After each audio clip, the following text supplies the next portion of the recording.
আচ্ছা, আজকে আমি বেশি কিছু পদ রান্না করিনি।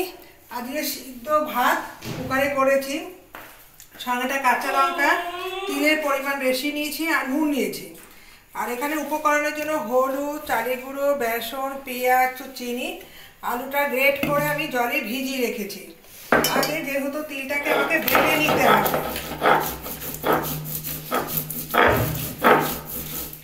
তিলের বড়া মাঝে মাঝে খেতে খুবই ভালো লাগে।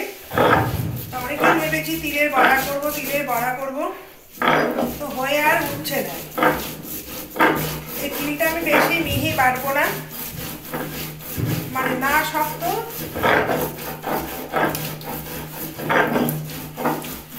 তিলটা থেকে একটা তেল বেরোয়, তিলের তেল হয়।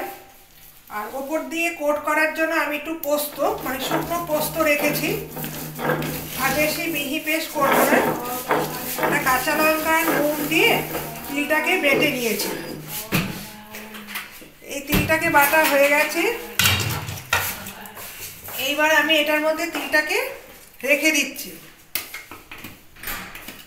এই দেখো, এই তিল বাটা দিয়ে এই মশলাটা, বড়াটা খেতে দারুণ লাগে।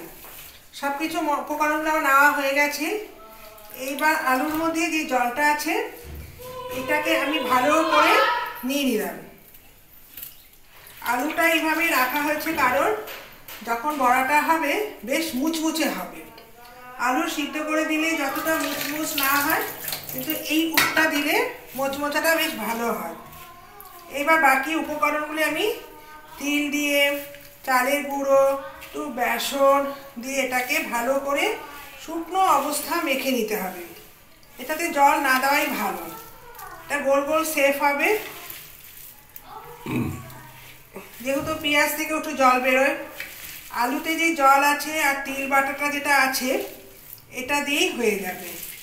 এই আলু আর পেঁয়াজ এইভাবে ভালো করে চেপে চেপে মাখতে হবে।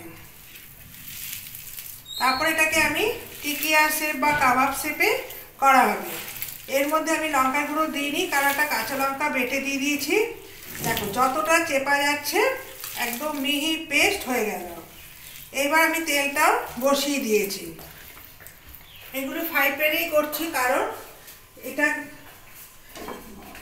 এই যে ফ্রাই প্যানের মধ্যে তেল দিয়ে বসিয়ে দিয়েছি। এখানে একটু পোস্তও রেখেছি।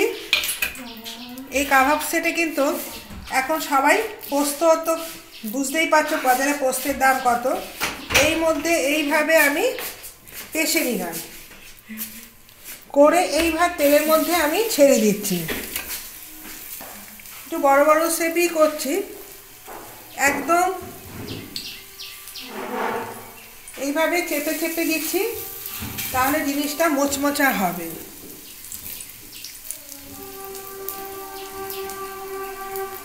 এই পিঠ উল্টিয়ে পাল্টিয়ে দিচ্ছি।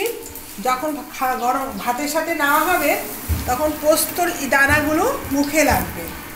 পোস্তের দানাগুলো খাওয়ার জন্যই আমরা পোস্ত বড়া খাই। আগে যখন ছোট ছিলাম তখন মারা মাঝে মাঝে বলতাম, মা একটু পোস্তর বড়া করো। ঘরে কিছু থাকতো না, এখন পোস্ত মাথায় থাকুক। কিন্তু এখনকার জেনারেশন ছেলেমেয়েরা যখন রান্নাগুলো জানে, আমরা যেগুলো বেশি দামের জিনিস সেগুলোকে আমরা অ্যাভয়েড করে চলে যাই। যেমন মটন, বা ছেলেমেয়েরা মটন খেতে গেলে বলি, মা মটন খেতে পারবো না রে, মটন প্রায় 800 টাকা। চিকেনও এখন 200 টাকার ঊর্ধ্বে। চিকেনটা দেওয়া যায়, মটন তো দেওয়া যায় না। তখন বলি, মা মটনটা না ডাক্তারবাবুরা না করে, মটনটা বাদ দিয়ে তুমি চিকেন খাও। এখন চিকেনটাও করতে হয়, কী করবো বলো। বাজারে জিনিসপত্র দামের সাথে মানুষের আর তাল মিলিয়ে সংসার চালানো দুষ্কর। যখন আমরা ছোট ছিলাম আমার বাবা মাকেও দেখেছিলাম, এখন আমরা বাবা মা হয়েছি, আমরাও বুঝতে পারছি। আর সন্তানকে এই আমরা চাপিয়ে চাপিয়ে তাদেরকে বড় করছি। কি দুনিয়া, তাই না? খাওয়া দিতে পারি বা না পারি, সন্তান জন্মর সময় সন্তান জন্ম দিতে হবে, বিয়ে করার সময় বিয়ে দিতে হবে, বুঝেছো? না হলে বাবা মা, ছেলে মেয়ের চাকরি পাক বা না পাক, বয়স হয়ে গেছে না, ছেলে মেয়ের বয়স হয়ে গেছে।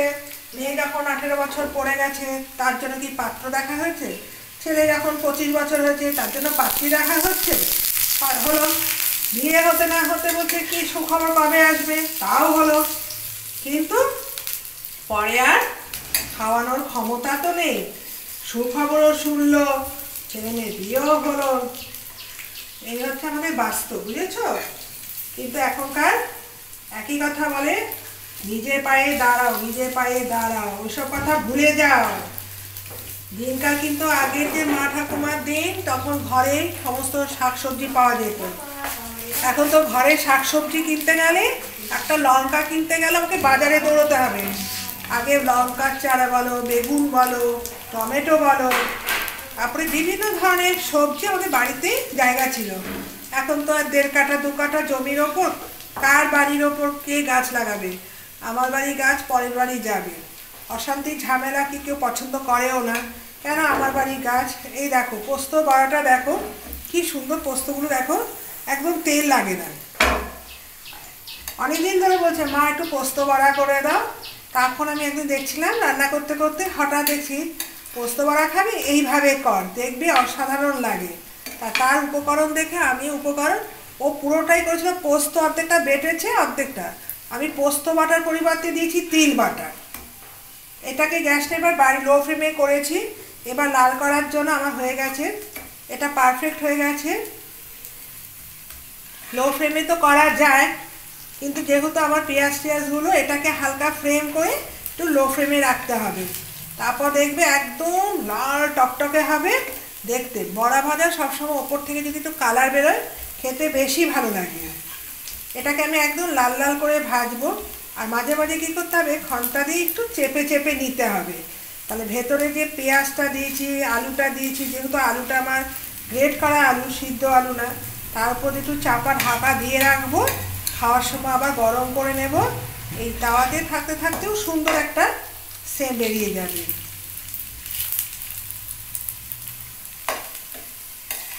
আজকে বেশি কিছু রান্না করিনি। আজকে চাল ডাল দিয়ে একবারে সিদ্ধ বসিয়ে দিয়েছি। আজকে ভেবেছি বাজারও নেই, বাজার আর করবো না, চল আজকে সিদ্ধ ভাতের সঙ্গে বড়া ভাজা থাকুক। বললাম মা বেশ ভালো খাবার, মাঝে মাঝে না বড়া ভাজা খেতে খুব ভালো লাগে। কিন্তু তেল মশলা তো সবসময় না, সিদ্ধ ভাতের সাথে ব্যাস গরম গরম ভাত। দেখো কি সুন্দর পেঁয়াজগুলো দেখো লাল হয়ে গেছে। এবার উল্টিয়ে পাল্টিয়ে দেখতে হবে। আর ভেতর থেকে তিল যেহেতু দেওয়া হয়েছে, তিল থেকে মনে হচ্ছে একটা তেল বেরোয়, জানো তো?